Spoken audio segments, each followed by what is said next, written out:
गेल्या 2 महिन्यापासून आपण अनेक मोहिमा राबवत आहोत.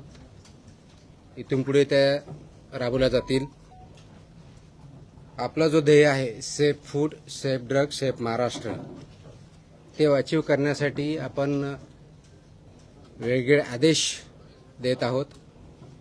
आतापर्यंत आपण प्रोहिबिशनची ऑर्डर, गुटखा जे आहे त्याबद्दल ऑर्डर काढली, मोकोकाची ऑर्डर काढली, त्याचं इम्प्लिमेंटेशन चालू आहे.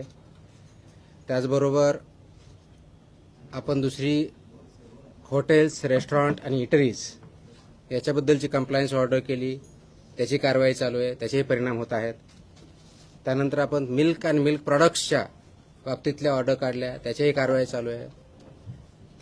फूड सेफ्टी अथॉरिटीनुसार जे जे काही आपल्या जवळजवळ 18 प्रकारच्या फूड कॅटेगरीज केलेल्या आहेत, त्याच्यावरती महाराष्ट्रामध्ये सर्व ठिकाणी कारवाई चालू आहे. आणि आपण जे ध्येय ठेवलेलं आहे safe food, safe drug, safe Maharashtra, याच्यामध्ये याच सिरीजचा पुढचा पार्ट म्हणून आणि अत्यंत महत्त्वाचा पार्ट म्हणून आपण काल एक ऑर्डर इश्यू केलेली आहे, ज्याच्यामुळं सेफ फूड आणि सेफ महाराष्ट्र होण्यामध्ये हे पुढचं पाऊल ठरेल. आपल्याला माहिती आहे की महाराष्ट्रामध्ये जवळजवळ 1,08,000 शाळा आहेत आणि जवळजवळ 2 कोटीपेक्षा जास्त विद्यार्थी या शाळेमध्ये जातात. आणि शाळेमध्ये कोणत्या प्रकारचं अन्न द्यावं, कशा पद्धतीनं द्यावं, याचे काही नियम ठरलेले आहेत.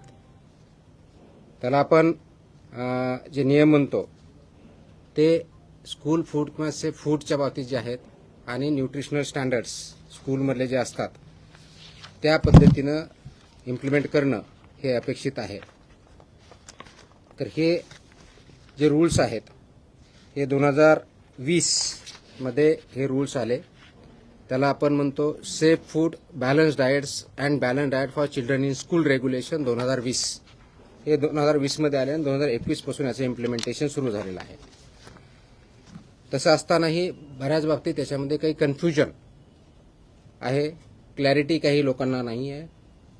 विशेषवरून कोणत्या विभागानं कोणतं काम करायचं याची जबाबदारी कोणत्या विभागाची आहे, मुख्याध्यापकांनी काय करायचं, पेरेंट्सनी काय करायचं, तिथल्या फूड बिझनेस ऑपरेटरनी काय करायचं, FDAनी काय करायचं, याच्याबद्दलही क्लॅरिटी बऱ्याच अंशी नाही आहे.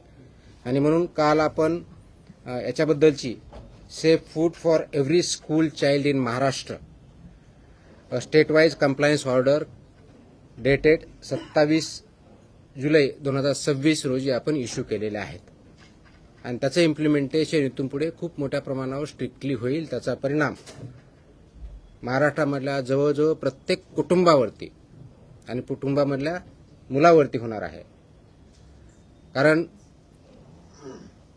मुलांना जर आपण व्यवस्थितपणे फूड दिलं, बॅलन्स डाएट दिलं, न्यूट्रिशन दिलं आणि ते जर आपण इम्प्लिमेंट करू शकलो तर सेफ फूडमधलं सर्वात मोठं पाऊल हे ठरणार आहे, ज्याच्या अनुषंगाने त्याचे कल्चर, आपण ज्याला म्हणजे संस्कृती, फूड संस्कृती, ती इम्प्लिमेंट होईल, ती तयार होईल. आणि पर्यायानं आपलं healthy child, healthy human being, त्याच्यातून त्याचे परिणाम दिसायला सुरुवात होईल. आणि म्हणून त्या अनुषंगाने आपण हे काल ऑर्डर काढलेले आहेत आणि ऑर्डर इम्प्लिमेंटेशन आपण पुढच्या काळामध्ये करणार आहोत. तर राज्यातील प्रत्येक शालेय विद्यार्थ्याला सुरक्षित, सकस व संतुलित आहार मिळावा यासाठी अन्न सुरक्षा या अनुषंगाने राज्यव्यापी अनुपालन आदेश आपण इश्यू केलेले आहेत. याच्यातले ठळक वैशिष्ट्य असं आहे की महाराष्ट्रातल्या सर्व शासकीय, निमशासकीय, अनुदानित, खाजगी, निवासी, नॉन रेसिडेन्शियल आणि सर्व मंडळ, मग ते SSC असेल, CBSE असेल, ICSE असेल, IGCSE असेल, IB असेल, कोणत्याही बोर्डची शाळा जरी असेल त्या सर्वांना हे लागू आहे. एडेड असेल, अनएडेड असेल, प्रायव्हेट असेल, गव्हर्नमेंट असेल, हे कोणतंही डिस्टिंक्शन याच्यामध्ये नाही. सर्व शाळांना हे लागू आहे. ह्या शाळांमधील कॅन्टीन, टकशॉप, मध्यान्ह भोजन केंद्र, ज्याला मिड डे मील स्कीम आपण इम्प्लिमेंट करतो ते, वसतिगृह, वसतिगृहातली स्वयंपाकगृह आणि सर्व अन्न पुरवठादार जे आहेत, वैद्य, यांचा परवाना आणि नोंदणी अनिवार्य आहे. म्हणजे काय, शाळेमध्ये जे कॅन्टीन असेल किंवा जे मिड डे मील स्कूलमध्ये जे प्रोव्हाइड करतात ते असतील किंवा अंगणवाडीमध्ये जे कॉन्ट्रॅक्टर असतील, यांना हे फक्त फसाई लायसन्स असणारेच असू शकतात. जर नसतील तर त्यांना लायसन्सवालेच अपॉइंट करावे लागतील. विदाऊट लायसन्स होल्डर यांना आपल्या स्कूलमध्ये किंवा कॅन्टीनमध्ये किंवा अंगणवाडीमध्ये फूड सर्व्ह करू शकत नाहीत, हा त्याचा अर्थ आहे. त्या अनुषंगाने त्यांना सर्वांना लागू आहे. त्याचप्रमाणे शाळेच्या आवारात आणि शाळेच्या आउटस्कर्ट म्हणजे भिंतीपासून, ज्याला आउटर साइड ज्याला म्हणतो, त्यापासून 50 मीटरपर्यंत, ज्याला HFSS अन्नपदार्थ म्हणतो, त्याची विक्री, जाहिरात, विपणन, मोफत वितरणास प्रतिबंध घातलेला आहे. I repeat, and this is very important issue. शाळेच्या आवारात म्हणजे शाळेच्या प्रिमायसेसमध्ये आणि within 50 meters outskirt of the boundary. आता बाउंड्री कोणती? तर आउटर साइड जी असेल ती बाउंड्री, म्हणजे समोरच्या साईडला गेट 2 असतील, पाठीमागे ते कोणत्याही टोकापासून जी काय आउटसाइड साईड आहे तिथून पुढे 50 मीटर लांबीपर्यंत HFSS म्हणजे high fat, trans fat, sugar या प्रकारचे प्रॉडक्ट्स वितरण करण्यास, विक्री करण्यास, जाहिरात करण्यास किंवा मोफत विक्री करण्यास पूर्णपणे बंदी आहे आणि ते स्ट्रिक्टली इम्प्लिमेंट केलं जाईल. त्याच्यामुळं या बाबतीचं इम्प्लिमेंटेशन तिथली लोकल अथॉरिटी, विशेष करून मुख्याध्यापकाचे, ज्याला शाळा प्रमुख असं म्हणतो, किंवा प्रिन्सिपल असेल तर प्रिन्सिपल, कारण हे आदेश 12वी इयत्ता 12वी पर्यंतच्या शाळाची डेफिनेशन 12वी पर्यंत आहे आणि हे लागू होतं 22 महिन्याच्या मुलाच्या पासून सुरू होतात. 22 महिन्याच्या मुलापर्यंत लागू नाही, तिथून पुढे म्हणजे अंगणवाडीमध्ये जे मुलं येतात तिथून पुढे चालू होतं. ते 12वी पर्यंतच्या मुलं इथपर्यंत हे आदेश लागू आहेत. हे हाय HFSS ज्याला फूड आयटम्स म्हणतो, high fat, trans fat, sugary जे प्रॉडक्ट आहेत ते तिथे विकता येत नाहीत, जाहिरात करता येत नाहीत, वितरण करता येत नाही किंवा फ्रीमध्ये वाटपही करता येत नाही. आणि म्हणून त्याचं इम्प्लिमेंटेशन लोकल लेवलला प्रिन्सिपल, त्यांची स्कूल आणि ती स्कूलमधली जी कमिटी असते त्यांनी करायचं आहे. जास्त मीठ, साखर, संतृप्त चरबी व ट्रान्स फॅट असलेल्या अन्नपदार्थ शालेय परिसरात मज्जाव केलेला आहे. हे ऑर्डरमध्ये आहे. मज्जाव केला मीन्स प्रिव्हेंट केलेला आहे. Ice cream, chocolate, everything. So it comes in that. These are all products of that. So school. I'll answer the questions. I'll answer the questions later on. Let me finish first, then we'll answer the questions. शक्यतोवर विद्यार्थ्यांना तिथं जे food द्यायचंय ते wholesome food असावं हे अपेक्षित आहे. फ्रुट्स असावेत हे अपेक्षित आहे. भाज्या, कडधान्य, संपूर्ण धान्य, दूध व स्थानिक पौष्टिक पदार्थ उपलब्ध करून देण्यावर भर असावा हे ॲडवायझरी आहे. त्याचबरोबर प्रत्येक शाळेत हे पिण्यायोग्य पाणी, स्वच्छता, अन्न साठवणूक, तापमान नियंत्रण, कीड नियंत्रण आणि कचरा व्यवस्थापनाची काटेकोर अंमलबजावणी जिथं फूड सर्व्ह केलं जातं किंवा प्रिपेअर केलं जातं याची इम्प्लिमेंटेशन होणं अपेक्षित आहे. हे करत असताना प्रत्येक शाळेमध्ये एक फूड सेफ्टी डिस्प्ले बोर्ड असणं अपेक्षित आहे. आता फूड सेफ्टी डिस्प्ले बोर्डवरती काय, तुमचा व्हेंडर कोण आहे, त्याचं लायसन्स काय आहे, कोणत्या प्रकारचं फूड तिथं दिलं जातं, त्याच्या काय व्हॅल्यूज आहेत हे लिहिणं अपेक्षित आहे. त्याचबरोबर फूड सेफ्टी सुपरवायझर हेही नॉमिनेट करायचं आहे. त्यांनी हे बघायचं आहे की हे फूड सेफ्टीचे नॉर्म त्या ठिकाणी पाळले जातात. हेल्थ अँड वेलनेस अँबॅसेडर सुद्धा ते अपॉइंट करणं अपेक्षित आहे over a period of time, की त्या शाळेमधून कोणी विद्यार्थी असू शकेल, शिक्षक असू असेल, जो कोणी असेल त्यांनी तो अपॉइंट करायचा आहे किंवा नोडल अधिकारी नियुक्त करणं हे पुढच्या काळामध्ये आपण बंधनकारक करत आहोत, ते आवश्यकता आहे. जेणेकरून हा आपला सेफ फूडच्या बाबतीतला, न्यूट्रिशनल फूडच्या बाबतीतला, बॅलन्स डाएटच्या बाबतीतला अवेअरनेस आणि सेन्सिटायझेशन विद्यार्थ्यामध्ये, शिक्षकामध्ये, शाळेमध्ये आणि पॅरेंट्समध्ये केला जाईल हे त्याच्यातून अपेक्षित आहे. प्रत्येक शाळेची वर्षातून किमान 2 वेळा अन्न सुरक्षा तपासणी आम्ही करणार आहोत, किमान 2 वेळेस, आणि किमान एक अन्न नमुना संकलन करून त्याची तपासणी करणार आहोत. तर ह्या ऑर्डर आम्ही ऑलरेडी आमच्या विभागाला दिलेल्या आहेत आणि त्याचं इम्प्लिमेंटेशन आपण करणार आहोत. नियमभंग करणाऱ्या ज्या शाळा आहेत, कॅन्टीन आहेत, पुरवठादार आहेत किंवा विक्रेते असतील त्यांच्या विरुद्ध ज्या प्रमाणात ऑफेन्स असेल सुधारणा नोटीस देण्यात येतील, परवानाच्याबद्दलची कारवाई करण्यात येतील, सस्पेन्शनची करता येईल, फूड जे आहे त्याच्याबद्दल जप्ती कारवाई केली जाईल आणि आवश्यकता वाटले दंड किंवा प्रॉसिक्युशन सुद्धा करण्यात येईल. यामध्ये इम्प्लिमेंटेशन में सर्वात महत्त्वाचा रोल जो आहे तो शालेय शिक्षण विभागाचा, स्कूल एज्युकेशन डिपार्टमेंटचा आहे. शिक्षण मंडळ जे आहेत आपले जे बोर्ड असतात त्यांचा आहे. लोकल बॉडीज म्हणजे जिल्हा परिषदेच्या शाळा असेल तर लोकल बॉडी किंवा कॉर्पोरेशन असेल तर म्युनिसिपल कॉर्पोरेशन किंवा काउन्सिल असेल तर काउन्सिल यांचा पण महत्त्वाचा रोल आहे. अन्न सुरक्षा अधिकारी आपले ज्या विभागाचे आहेत, फूड सेफ्टी ऑफिसर्स त्या एरियाचे आणि जिल्ह्याचे असिस्टंट कमिशनर जे आहे त्यांचा महत्त्वाचा रोल आहे. स्कूल मॅनेजमेंट कमिटी जे आहे त्यांचा आहे. पालक आणि विद्यार्थी हे सगळे याच्यामध्ये स्टेक होल्डर्स आहे. या सर्वांचा सक्रिय सहभाग आणि पालन करणं बंधनकारक आहे. प्रत्येक शाळेला ईट राईट स्कूल हे कॅम्पेन बंधनकारक आहे. हे ईट राईट स्कूल कॅम्पेन गेल्या अनेक वर्षापासून आपण राबवतो, पण ते इफेक्टिव्ह राबवणं गरजेचं आहे. त्याच्यामुळे ईट राईट स्कूल आपण जर करू शकलो तर ईट राईट जे आहे घरी सुद्धा जाईल आणि ते कल्चर बनेल हे त्याच्यातून अपेक्षित आहे. म्हणून त्यामध्ये शालेय कॅन्टीनला आरोग्यवाच्या आहाराचे आदर्श केंद्र कसं तयार करता येईल या दृष्टीचा आमचा प्रयत्न असणार आहे.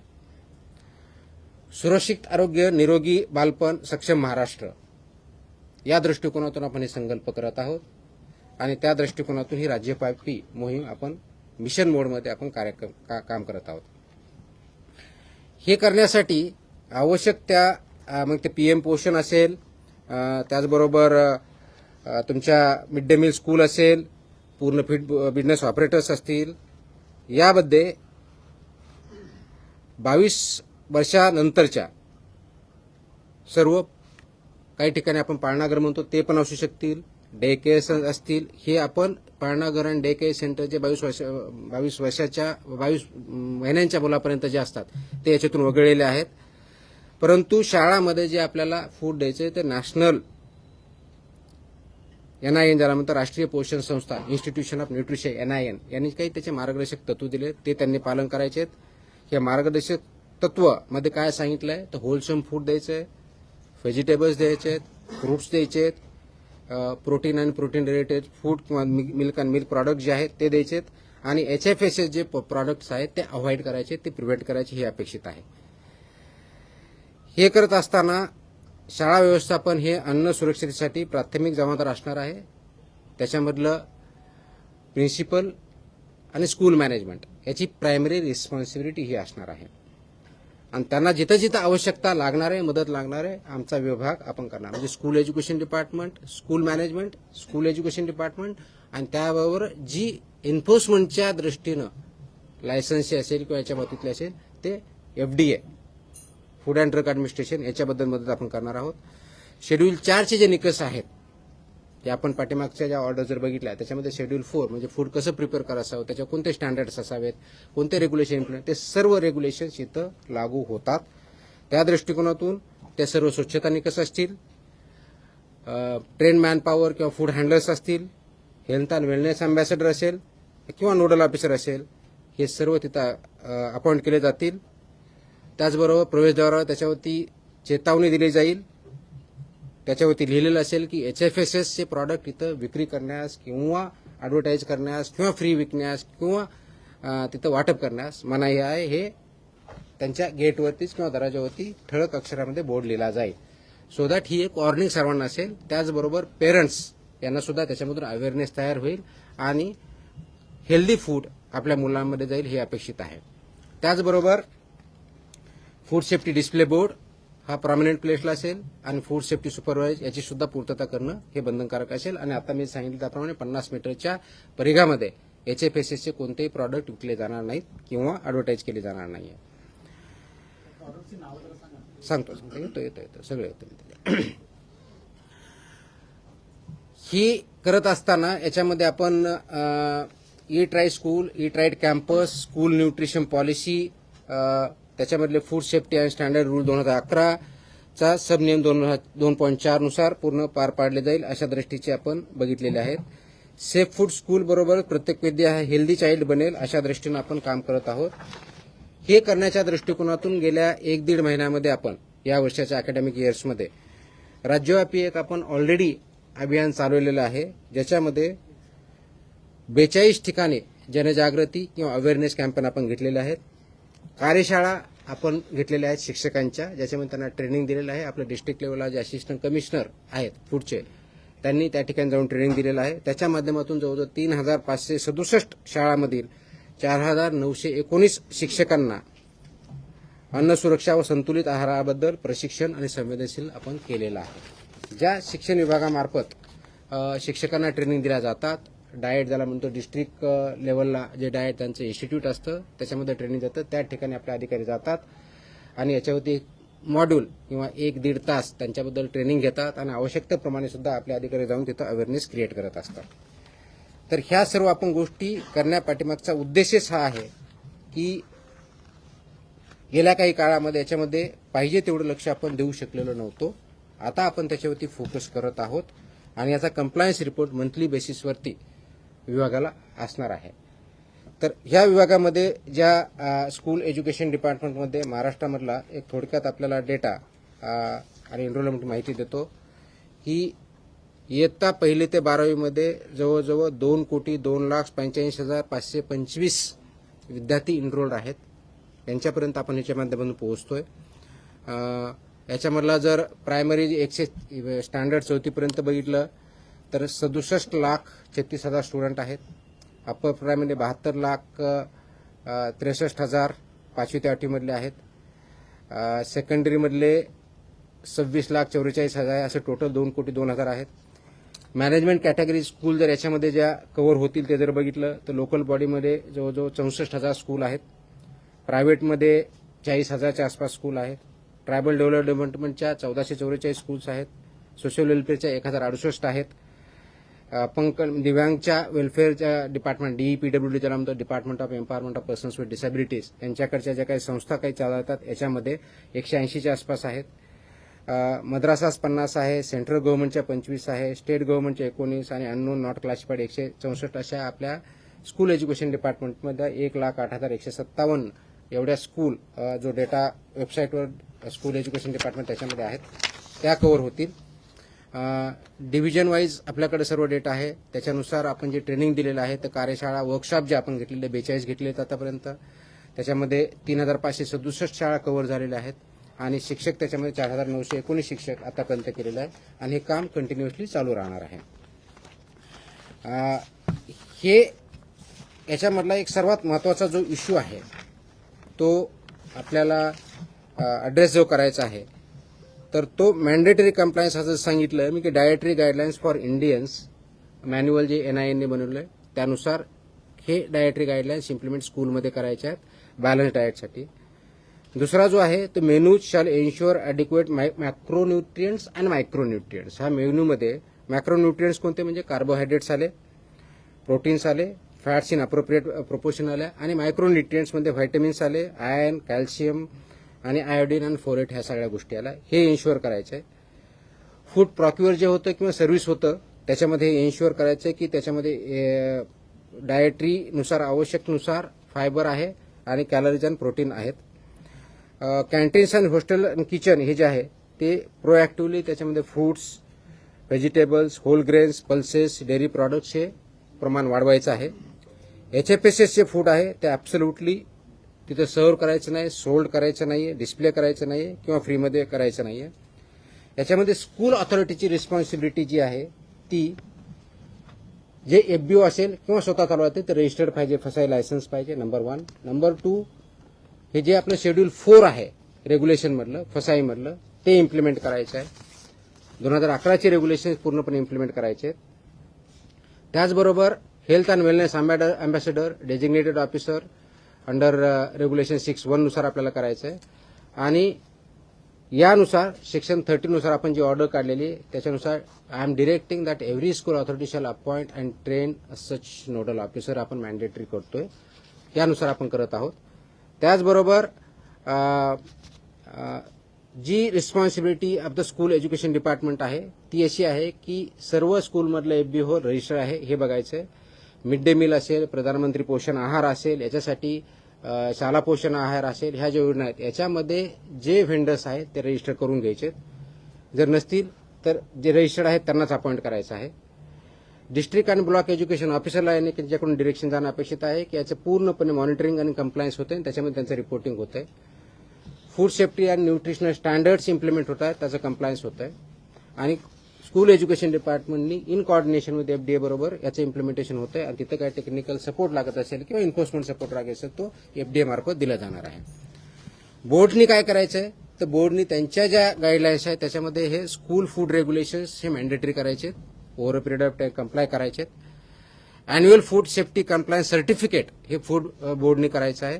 त्यांच्या जे अफिलिएटेड स्कूल आहेत त्यांना कंपल्सरी करायचे, जे डॉक्युमेंटेशन ठेवायचं आहे आणि ऑन रेफरन्स फूड सेफ्टी कमिशनरला याच्यानुसार कंप्लायन्स करायचं आहे. ज्या स्कूल नॉन कंप्लायंट आहे त्यांच्यावरती ह्या बोर्डने कारवाई करायची आहे. शोकॉड नोटिसेस आवश्यक तिथे द्यायच्या आहेत आणि जर ते केलं नाही तर त्यांचं अफिलिएशन काढून घेण्याची सुद्धा कारवाई बोर्ड करू शकतं. या दृष्टीने त्यांनी गाईडलाईन्स काढायचे आहेत. फूड सेफ्टी ऑफिसरची जबाबदारी काय आहे तर मॅन्डेटरी इन्स्पेक्शन आपले जे आहे त्या शाळेचे वर्षातून कमीत कमी 2 म्हणजे प्रत्येक 6 महिन्याला 1 कमीत कमी, त्याच्यापेक्षा जास्तही करू शकतात, त्याप्रमाणे करायचे आहेत. कव्हरिंग त्याच्यामध्ये काय काय बघायचं, लायसन्सिंग आहे का किंवा रजिस्ट्रेशन आहे का, शेड्यूल फूड्सनुसार हायजीन आणि मॅन्युफॅक्चरिंग आणि सर्व्हिंग ऑफ फूड होतंय का, फूड सेफ्टी डिस्प्ले बोर्ड होतोय का, appointment of health and wellness ambassador किंवा अंडरलॉ ऑपरेशन केलंय का, absence of HFSS food products आहे की नाही हे बघायचे आणि विदिन प्रिमायसेस जे आहे रेग्युलेशन 3.5 नुसार कंप्लायन्स होतोय की नाही हे बघायचं आहे. त्याचबरोबर collecting of food samples random basis होती, त्याचं चेकिंग ते स्टँडर्ड प्रमाणे आहे का नॉन स्टँडर्ड प्रमाणे हे चेक करायचं आहे. इनिशिएटिंग लायसन्सच्या आणि रेग्युलेशनच्या प्रोसिडिंग जर जिथं आवश्यक आहे त्याप्रमाणे कारवाई करणं अपेक्षित आहे. एन्फोर्समेंट ऑफ 50 मीटर झोन तो एन्फोर्समेंट करण्यासाठी मदत करायची आणि त्यांनी ऍक्शन घ्यायच्यात. School food safety inspection report हा असिस्टंट कमिशनरला 6 महिन्यातून कंपल्सरी द्यायचा आहे किंवा ज्या वेळेस सांगितलं जाईल त्यावेळेस कंपल्सरी द्यायचा आहे. आणि conducting sensitisation sessions at school level, block level, district level हे त्यांनी करायचं आहे. असिस्टंट कमिशनर आणि जॉईंट कमिशनर त्या डिस्ट्रिक्टच्या झोनच्या आहेत त्यांनी हे इम्प्लिमेंटेशन होतंय, जिथं कंप्लायन्स होत नाही त्याप्रमाणे इंटरव्ह्यू करणं, कोऑर्डिनेशन विथ स्कूल एज्युकेशन डिपार्टमेंटवर करणं, फूड बिझनेस ऑपरेटरला गाईड करणं, ह्या सर्व गोष्टी यांनी करायच्या आहेत. आणि सर्वात महत्त्वाचं म्हणजे ईट राईट स्कूल इनिशिएटिव्ह जो घ्यायचा आहे ह्या सर्व शाळांना कंपल्सरी करतोय आणि ईट राईट इनिशिएटिव्हच्या माध्यमातून हे स्टँडर्ड्स आपल्याला तोपर्यंत पोहोचवायचे आहेत. आता आपला जो बेसिक प्रश्न येणार आहे की 50 मीटरमध्ये high fat, trans fat, sugar हे प्रॉडक्ट याच्यामध्ये बॅन आहेत. आजही बऱ्याच ठिकाणी शाळेच्या किंवा ज्याला ज्युनियर कॉलेज आपण म्हणतो जी 12वी शाळा असते तिथपर्यंत कॅन्टीनमध्ये असे प्रॉडक्ट्स भेटले जातात. They will be acted against as per आपले जे रेग्युलेशन्स आहेत त्याप्रमाणे त्यांच्यावरती कारवाई होईल. Within the premises and outside within 50 meters periphery of the boundary. Distribution करता येणार नाही, ॲडव्हर्टाईज करता येणार नाही, सेल करता येणार नाही, फ्री वाटप करता येणार नाही. Not allowed. Not allowed. I mean, high fat, high sugar is not allowed. Please understand. पहले मुझे बोलने दो, फिर आपके सबके सवाल के जवाब मैं दे देता हूँ, ठीक है. अब ये क्यों कर रहे हैं? Please understand. हा करण्याचा उद्देश एवढाच आहे की शाळेमधल्या विद्यार्थ्यांचा ग्रोथ, फिजिकल आणि मेंटल किंवा इंटेलेक्च्युअल हा जो ग्रोथ आहे त्यांच्या रिक्वायरमेंट्स आहेत. ज्या वेळेस मुलं लहान असतात किंवा ग्रोईंग फेजमध्ये सर्वात जास्त रिक्वायरमेंट ही प्रोटीनची असते, फायबरची असते, मॅक्रोन्यूट्रियन्ट्स आणि मायक्रोन्यूट्रियन्ट्सची असते. हे बॅलन्स डाएट त्याच्यामध्ये जायला पाहिजे आणि ते खाल्लं तर त्यांचा ग्रोथ बोथ इंटेलेक्च्युअल आणि फिजिकल चांगल्या पद्धतीने होतो हे त्याच्यातून अपेक्षित आहे. आणि म्हणून हे 2020 मध्ये हे रेग्युलेशन आलं आहे. आय रिपीट 2020चे रेग्युलेशन्स आहेत आणि त्याचं इम्प्लिमेंटेशन 2021 पासून झालेलं आहे. त्याच्यामुळे ह्या शाळांना माहीत नाही, आम्हाला माहीत नाही, पेरेंट्सला माहीत नाहीये असं आपण म्हणणं हे धाडसाचं ठरेल. याचं इम्प्लिमेंटेशन आपण आता इथून पुढे आणखी स्ट्रॉंगली करणार आहोत. आतापर्यंत अवेअरनेस पण झालेला आहे, आतापर्यंत हे करत आहोत, पण इथून पुढे आणखी जास्त सिव्हिअरली होईल आणि याचा परिणाम आपल्या विद्यार्थ्यावरती, अपकमिंग जनरेशनवरती खूप पॉझिटिव्हली होणार आहे. कारण बऱ्याच अंशी आपण बघतो की तिथं सो कॉल्ड एनर्जी ड्रिंक्स, कारण एनर्जी ड्रिंक्स ही कॅटेगरीज नाही आहे, फूडमध्ये कॅटेगरीज नाही आहे. So called caffeinated, non caffeinated drinks हे अवेलेबल होतात, which is not allowed. These are either high fat आहेत, ट्रान्स फॅट आहेत, शुगरही आहे, त्याच्यामध्ये प्रोपोर्शन लिहिलेलं आहे, पण त्याच्यावरती लिहिलेलं असतं, वॉर्निंग पण असतं. बरेच प्रॉडक्ट तिथं वॉर्निंग असतात की not advise not for use by children below the age of 18, परंतु तिथं अवेलेबल असतं. माझी 3 सूचना वजा विनंती आहे त्याच्यामध्ये. Number 1, principles of the school and school management त्यांनी याचा खूप सिरियसली कॉग्निझन्स घ्यायचा आहे. आपल्या शाळेमध्ये, शाळेच्या प्रिमायसेसमध्ये किंवा विदिन 50 मीटर पेरिफेरीमध्ये ज्या गोष्टी अनुज्ञेय नाही आहेत खाण्याच्या, फूड बाबतीतच्या, त्या 100% प्रिव्हेंट करणं ही आपली जबाबदारी आहे. त्या दृष्टीनं शाळेच्या मॅनेजमेंटनी आणि प्रिन्सिपलनी इनिशिएटिव्ह घ्यावं, कारवाई करावी. नंबर 1.